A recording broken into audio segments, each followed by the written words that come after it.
Droit, la location entre particuliers, que ce soit sur l'immobilier, du bricolage ou encore les voitures. Quels sont les risques? On loue, on trouve souvent également via des petites annonces.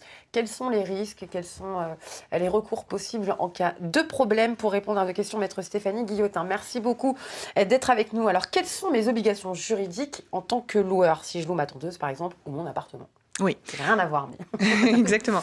Alors, effectivement, les obligations qui sont prévues, en fait, pour répondre à deux considérations, dans le but, évidemment, de protéger le locataire, mais aussi le loueur quand sa responsabilité est mise en cause. Elle tourne autour de la sécurité et de la santé, c'est-à-dire que quand on met à la disposition d'une personne son logement, ça doit être un logement décent, on connaît cette notion, et puis aussi, on doit pouvoir permettre à ce locataire de jouir paisiblement de son logement.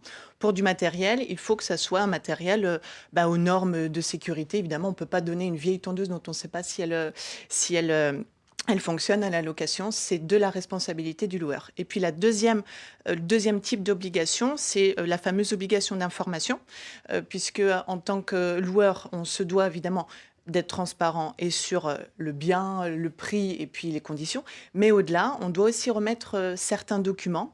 Donc on pense notamment... La notice peut-être? La notice d'emploi, le mode d'emploi évidemment. Et puis quand on est loueur d'appartement, on doit remettre un état des lieux, on doit remettre ce fameux document, ce dossier technique avec... tous les diagnostics. Voilà, pour permettre notamment aux locataires de contracter en toute connaissance de cause. Et pour Maud, par exemple, qui veut louer ma tondeuse, est-ce que, par exemple, ou mon appartement, que sais-je, quelles sont ses obligations? Alors, elle est particulière, donc elle n'a pas véritablement d'obligation. En matière de bricolage, d'appareils, il n'y a pas besoin d'une inscription, d'un certificat d'une licence. Hein. Ça, c'est clair. Elle peut, si elle veut augmenter ses chances de louer et donc de se faire un petit peu d'argent, s'inscrire sur des sites Internet, comme on en connaît beaucoup. Justement, vous parliez de licence en tant que loueur. Est-ce que je dois obligatoirement être muni d'une licence ou d'un certificat? Alors, dans tous les cas, il faut un certificat d'assurance de responsabilité civile.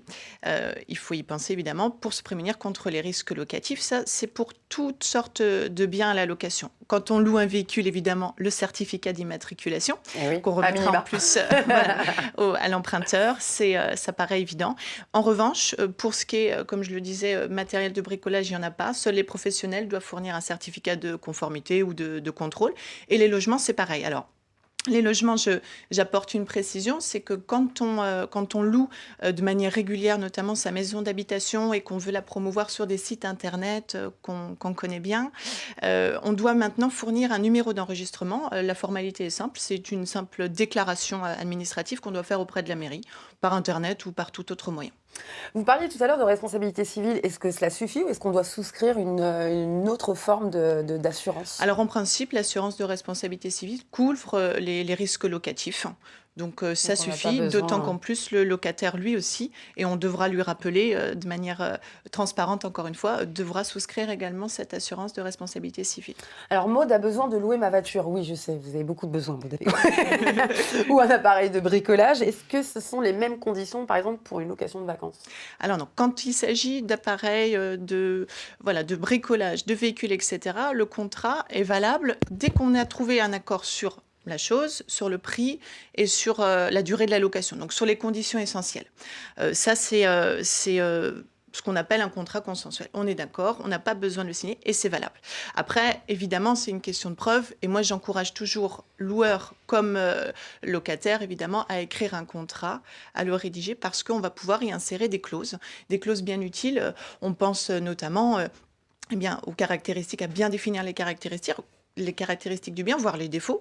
On pense aussi, par exemple, aux modalités de remise, d'utilisation, la durée. On peut y insérer des clauses, par exemple, un dépôt de garantie, une clause résolutoire, etc.